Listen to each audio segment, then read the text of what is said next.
Para mí una de las mejores películas del 2021 fue sin dudas La peor persona del mundo. Pude hablar con Kasper Tuxen, su director de fotografía, sobre cómo fue hacer este proyecto, sobre las escenas que eliminaron, algunas que podrían haber cambiado mucho la opinión de unos cuantos que criticaron cosas que le faltaban a esta película, y también sobre, por supuesto, cómo se hizo esa mítica escena en la que todo está congelado y vemos a Yuri correr, cómo se hizo la escena lisérgica y un montón de cosas más, todas en este informe sobre La peor persona del mundo. We now return to Mira Akien and Contre with our latest interview. I think everybody felt and knew that both Renate, Anas, and Herbert were there to do their very best.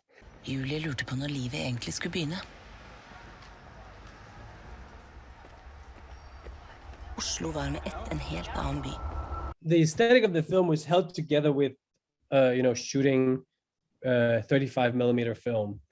And I guess also the language that Joachim has developed through his other 4 films with Jakob Ira, and all his love for 60s and 70s European cinema, and also his skateboard videos that he used to do when he was a kid. I think he already comes with a package that is the mix of the formalistic, classic, but still, like, I guess together with the more almost documentary style handheld, very intimate, that is what I think defines him. Working with a director who really has ambitions on the visuals was such a blessing. In terms of differentiating between the different chapters, as we started going more into the script and scouting, we realized, but most of the chapters have each their location, so they will stand out in that way. And I think the light,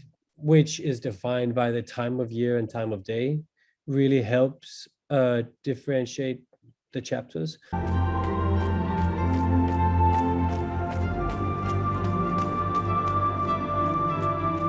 I read that you actually did this like practical, so like Yeah. tell me about that.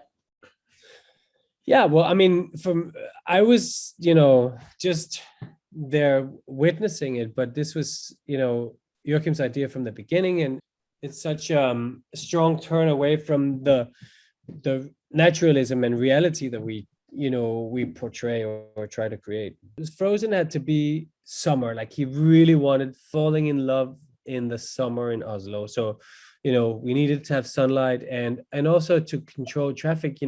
We couldn't do it in the morning or afternoon rush hour. So we had, like, I think 7 or 8 days, which was a big logistical nightmare for the AD team. And so I guess around noon, early afternoon, we would, whatever we were doing, we would go and meet up with 30 or 50 extras that were already rehearsed. Joachim hired Andre Chokran, who was then the second unit director. He did a few sequences, so he set them up for us, and then Joachim like fine-tuned the directing, and especially our 2 leads in that sequence. So we decided pretty early on that it shouldn't be a very tricksy and effects heavy sequence, because you read the script, and actually for me that was one of the few sequences where I was like, this one, how are we going to do that? Because we've seen it with frozen popcorn in the air, or like a pigeon hanging in the air, and the camera goes through the popcorn, and we were not really interested in the gimmicky part of it. It was more like Sleeping Beauty, or a frozen flash mob, or just that. I think we find a balance where they have meaning and they have purpose, all the characters, because you actually get a chance to watch all the extras even more when they freeze. Like, you understand all the characters, you understand the citizens of Oslo and the diversity, and so I love that it is just like the city is standing still for them, and there's no gimmick really. We just experience this. Yeah. How did you help them to like stay still? They were just mainly good at it, and then a few of them had like little, like a little block to put their foot on, so they could look like they were in the middle of a step, and that was erased when it was seen. And I know CGI was involved as well for the deep background when we couldn't control traffic all the way far back in the picture. Yeah. Jag är där hela tiden. Som jag går och dricker vatten.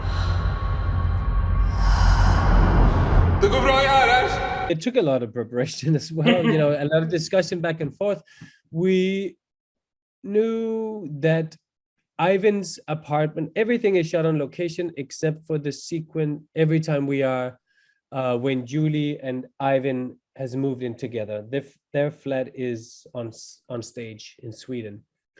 And so I think we, you know, the sequence took place there. And so we know that was being on stage was also a way to, you know, expand on that sequence. And, you know, we did some stuff where we knew we wanted to go to a very abstract place, and since it was nighttime, it was obvious to go to just a dark void, basically. So we could gradually paint down the living room to, you know, have it close down on them as the shroom started to kick in. And I love moving light, and I guess it's not, you know, again, it's very analog. We just did some little pulse in the light, and then at some point she pushes the lamp, and that was like a ticket to have a spinning lamp in a scene that just reveals stuff and makes things three-dimensional. I feel like, or you understand shape better when you have a lamp moving and revealing contours and everything. Like Fear and Loathing in Las Vegas is a very extreme under the influence scene. We didn't want to go that far, but in this sequence is where I pushed Joachim the furthest to go to wider lenses. He'll normally rather move away on a normal lens than putting on a wide lens. Yeah. But for this sequence, we did play with that, you know, pretty subtle, and, you know, like just a little bit of like, I try to move the camera with her just a little when she first in the kitchen. But again, I think, you know, maybe me 10 years ago, I would have gotten much more aggressive, but I think for both the sequences, maybe it's maturity, maybe to some people it's a little boring. I mean, it definitely isn't full euphoria. It's which I love. I really love Euphoria, and I'm glad I didn't watch the show before, because then I think I would have been more influenced by it. We had a storyboard made, also, you know, to get an idea how long the sequence was. I put the storyboard together in sequence and did some like funny sounds to get an idea of, is this a 10-second or a 40-second sequence, because it really matters for you know, money, you know, how much animation is made. So it was fun. I think it was, maybe I'd like to think it was a little helpful in deciding how many seconds we're asking for, but maybe it was just mostly for me.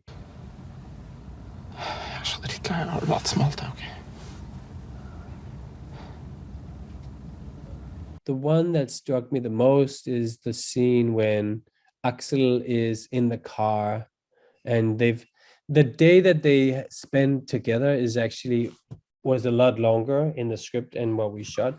They visited many places in Oslo and around the city, but so when they sit in the car is the end of a long day, and to me, like, I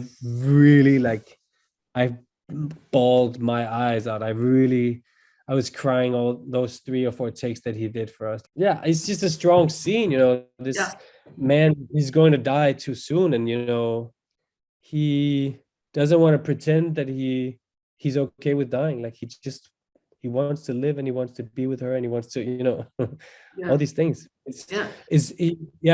He's really good. I mean, they're all really good, but this was definitely one of his strong scenes. And then also the scene when they sit outside, when she visited him at the hospital, and, you know, he's talking about how everything that he identifies with is already kind of dying. Kanskje noe med at jeg vokste opp med kulturobjekter som var fysiske. The whole physical culture, the vinyl, the DVDs, or the, you know, VHS, and, you know, all the that way that you felt a piece of art that you loved, you could actually have a physical piece of it, and it was yours to keep, and it became part of you, and it's the evidence, like, you know, showing off your bookshelf, or not so much the show off. I think it's, I have a friend who also really collects things, and he has a very hard time of letting go, and I totally understand, you know, that you kind of become sometimes the material somehow.